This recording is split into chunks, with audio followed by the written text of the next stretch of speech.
Magandang umaga ulit sa iyo, Carla, mga kababayan.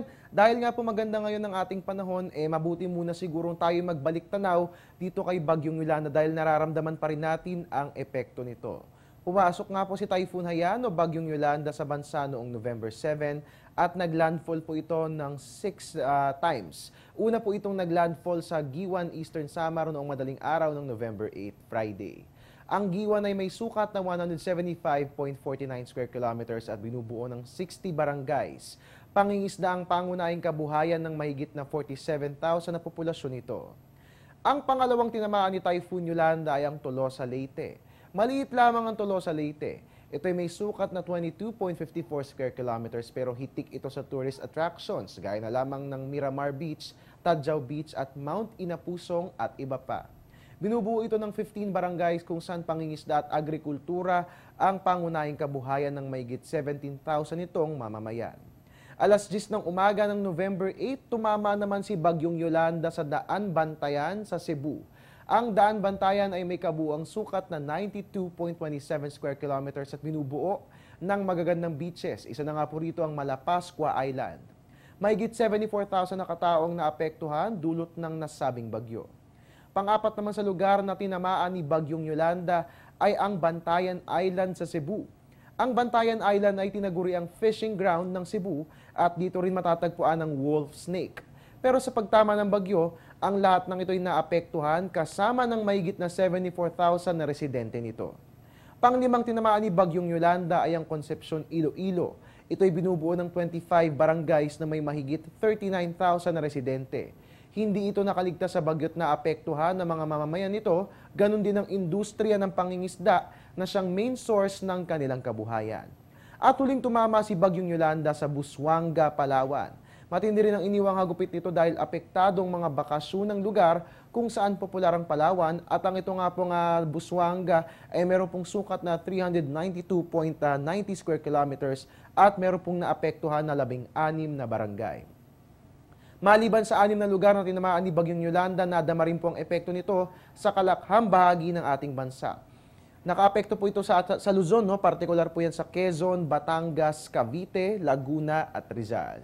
Kasama rin po sa mga nakaranas ng maulang panahon dahil po kay Bagyong Yolanda ang Palawan, Marinduque, Occidental Mindoro, Oriental Mindoro at Romblon.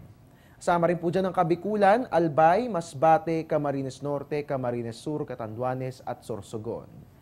At ang pinaka-naapektuhan po niyan mga kababayan, pinaka-nakaapekto sa kumbaga nagbigay ng masungit na panahon, itong si Bagyong Yolanda sa Visayas, partikular sa Iloilo, Aklan, Capiz, Antique, Guimaras at Negros Occidental. At naglandfall nga po yan sa Cebu, Bohol, at pinaka-naapektuhan din po dyan ang Eastern Samar, Northern Samar, Western Samar, Southern Samar, Leyte, Samar at Biliran. At sa Mindanao, nagpaulan po yan, dyan po yan sa Zamboanga City. Kasama rin po sa mga nakaranas na masungit na panahon ang Bukidnon, Camiguin, Lanao del Norte at Misamis Oriental. At ganun din po kasama ang Compostela Valley at Davao Oriental. At ganun din ay sakop din ng mga pag-ulan ang Surigao del Sur, Surigao del Norte, Agusan del Norte, Agusan del Sur at Dinagat Islands. Magbabalik po ang Panahon TV Express makalipas ang isang paalala. Teng, ang package. Ma'am, sabi ng Air 21 on the road na. Ano, Teng? Ang package. Ma'am, sabi ng Air 21 na receive na. Okay, very good. Basta padala, sagot ka ng Air 21. May real-time delivery updates via text para worry-free ka. Teng, ang package, napadala mo na? Yes, ma'am, sa Air 21. Sa Air 21, sagot ko, padala mo. At mga kababayan, ang DSWD at Air 21 ay nagsanib puwersa po upang bigyang tulong ang ating mga kababayang nasa lanta ni Bagyong Yolanda. Para po sa inyong mga katanungan, pwede po kayong tumawag dyan sa ating DSWD hotline 459-2131. Pwede po kayong tumawag dyan para po malocate nyo po inyong mga nawawalang mahal sa buhay. Ganon din po yung inyong mga gustong ipaabot na mga katanungan hinggil sa mga relief operations na nangyayari dyan. So again, ang DSWD hotline 459-2131 at pairalin po natin sa mga ganitong pagkakataon ang pagbabayanihan. At yan po muna ang latest mula rito sa Pag-asa DOST. Patuloy po nating babantayan ang lagay ng ating panahon. Kung kaya't manatiling nakatutok, dito lamang po yan sa Telebisyon ng Bayan.